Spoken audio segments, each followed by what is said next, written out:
darkness, dear darkness, won't you cover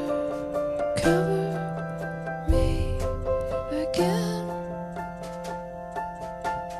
Dear darkness, dear, I've been your friend for many years.